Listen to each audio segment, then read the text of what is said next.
Moving ahead to the next fossil fuel, that is petroleum. It is also called as crude oil. It is formed from the remains of the marine organisms. Fuels such as kerosene, petrol and diesel can be obtained by this petroleum through refining process.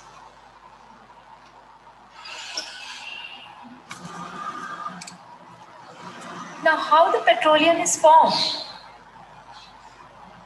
As we all know, millions of years ago, marine animals and plants died because of natural calamities, and they all sank at the bottom of the seas and oceans. Layer of mud, sand, clay, sediments deposited on that organic matter. Microorganisms started decomposing that organic matter in the absence of oxygen. Under high temperature and pressure, these organisms transform into fossil fuels, that is petroleum and natural gas. Here I would like to mention one point. The fossil fuels which we have seen, like coal, petroleum and natural gas. If we see it, coal is solid form, petroleum is in liquid form, whereas natural gas is in the gaseous form. So this is the way how the petroleum is formed. But now it is formed under the seabed. How to extract it? So let's see the extraction process of petroleum. As this petroleum and natural gas are light in weight, they rose up and got trapped in the reservoir rock. See this picture. If you see it carefully, you will be able to see the oil is trapped in this reservoir rock. Now oil wells are dug in the seabed to extract this petroleum from this reservoir. So this is the way how the extraction of petroleum are done. Children, do you all know the first oil well in the world was drilled in Pennsylvania, USA in 1859, whereas in India it was drilled in Digboi, Assam in 1867. Now, petroleum as it is in the raw state, we cannot use it. There are various components which has to be separated. So how do we separate it? We separate it through refining process. And how the refining is done? Through fractional distillation method. Petroleum in its original form is very sticky and smelly. It has to be separated into its useful products by refining. And this refining process is carried out by fractional distillation method. Now what is fractional distillation method? In this fractional distillation method, the different components which are having different boiling points, they are separated in a fractionating column. This crude petroleum is heated up to 400 degrees Celsius. As the components in this crude petroleum gets heated up, they start boiling. Once they start boiling, they turn into vapor. The vapors rises up in the fractionating column and then they get condensed. If you notice in this figure, there are different fractions. Why these different fractions are given? Because the components which are there in this crude petroleum, they have different boiling points. So they rise up at different heights, get condensed, and then it is collected in the respective trays. So these components then are processed chemically for further use. This fractionating column is a very long column. At the bottom it is hot and at the top it is cool. There is a temperature difference inside this fractionating column which helps the different components to be extracted. So moving to the next step, that is uses of petroleum. Petroleum is known as black gold. Why it is known as black gold? Because it gives us many commercially useful products. Which are those products? Let us see one by one.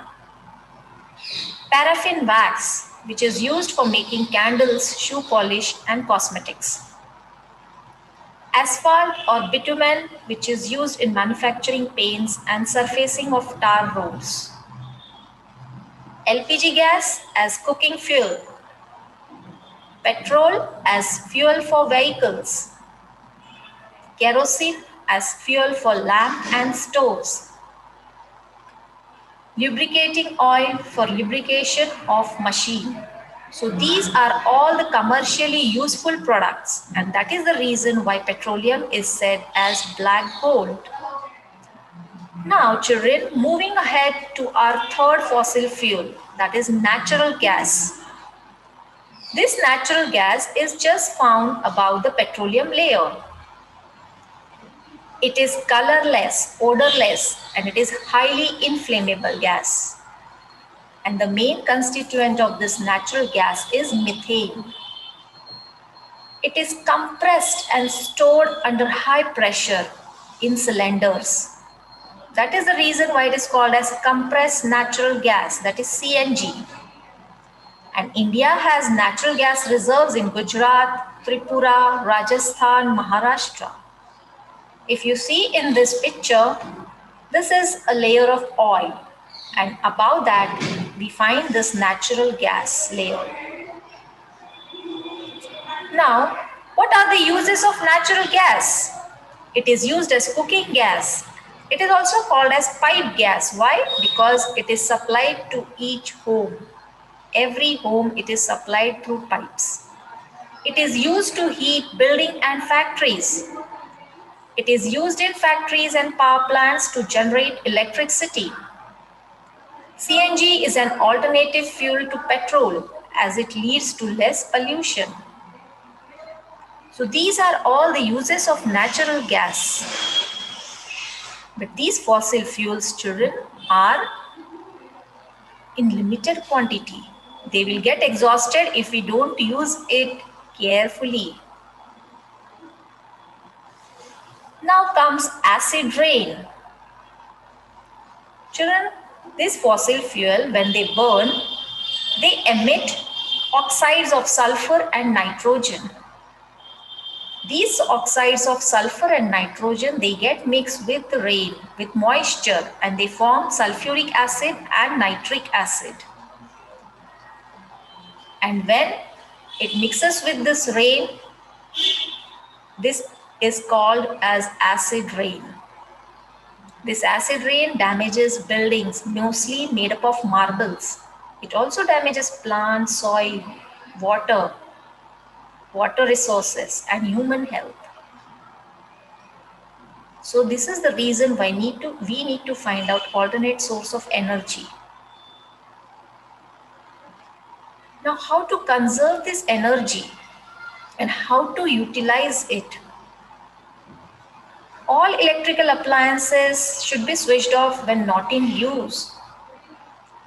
Increase the use of CFLs. What is CFL? Compact fluorescent lamp, because they consume less energy. Reduce the use of individual vehicle. We can walk instead of using a vehicle for shorter distances. We can use public transport, use bicycles where as possible. Do not waste water, use it carefully. We should not waste cooking gas. Make use of vessels with a flat bottom instead of round bottom. Why flat bottom? Because it will absorb more of energy and will be spread throughout the bottom. Using air conditioners and heaters cautiously will reduce the usage of energy. So children, we need to conserve the energy for our future. And we need to find out the alternate source of energy. Thank you.